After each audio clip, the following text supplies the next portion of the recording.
Que va faire Cristiano Ronaldo la saison prochaine? La question se pose puisque Manchester United ne sera pas forcément en Ligue des Champions et le Portugais souhaite par-dessus tout disputer cette compétition. Mais qu'il ne s'inquiète pas, selon les informations de la presse italienne et plus précisément de Calcio Mercato, 3 clubs souhaiteraient s'attacher les services de Cristiano Ronaldo. Premier club, le Paris Saint-Germain.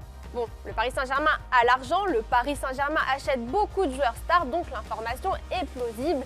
Sauf si, comme l'annonce Romain Molina, les dirigeants sont sur le point de partir ou d'être poussés vers la sortie, ce qui rabattrait les cartes et changerait potentiellement le projet sportif. Quoique, imaginons que Zinedine Zidane signe en tant que coach. Il y a moyen que CR7 signe également, enfin en tant que joueur. Bon, sinon les amis, le deuxième club qui ne dirait pas non aux Portugais, c'est le Bayern Munich.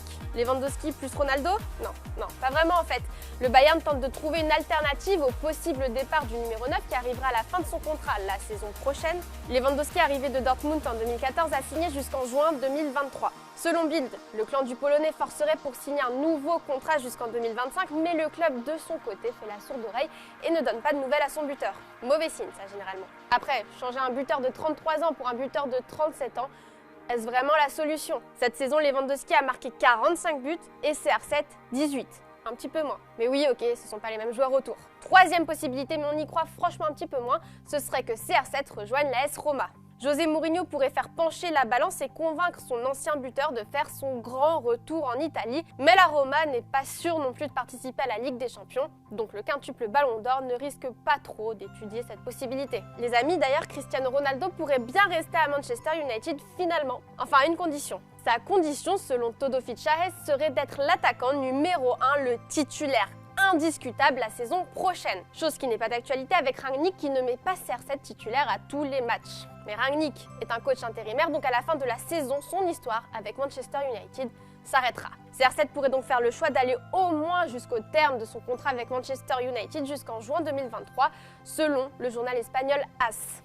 D'ici là, l'attaquant compte sur les dirigeants mancuniens et le mercato pour bâtir une équipe capable de rivaliser avec les Citizens et les Reds en Première Ligue. Il va devoir attendre, mais de toute façon, là, il ne peut plus rien faire. La Ligue des Champions, c'est finito pour Manchester United qui s'est fait sortir par le Cholismo, enfin par l'Atlético de Madrid de Diego Simeone. Wes Brown, ancien défenseur des Reds Devils, avait prévenu.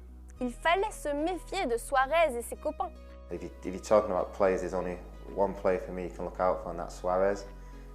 He was fantastic when he was at Liverpool, and I'm sure he's doing the same thing for Atletico. But like I said, these European nights are special, and Atletico Madrid seem to do very well in it.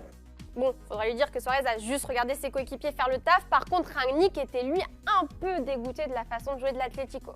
I mean, this is the way that they play for the last 10 years. They always play like that. So I was not surprised actually, but as I said, it would have been highly important not to concede a goal, but rather score the first goal yourself. And we didn't. Unfortunately, we hit the crossbar. We had 2 or 3 good moments in the first half where we could have scored. We didn't always take the right and best possible decision when we were around their box. Rather than shooting, it would have been possible to pass the ball to the teammate who was in a better position. We didn't. Allez, c'est derrière vous tout ça. Rendez-vous le 2 avril face à Leicester. Avant ça, place à la trêve internationale. Le Portugais joue la Turquie jeudi pour tenter de se qualifier pour la Coupe du Monde 2022. Alors est-ce que tu penses que le Portugal va y arriver? Les amis, cette quotidienne est finie pour aujourd'hui. On se retrouve demain et n'oubliez pas, vive le foot!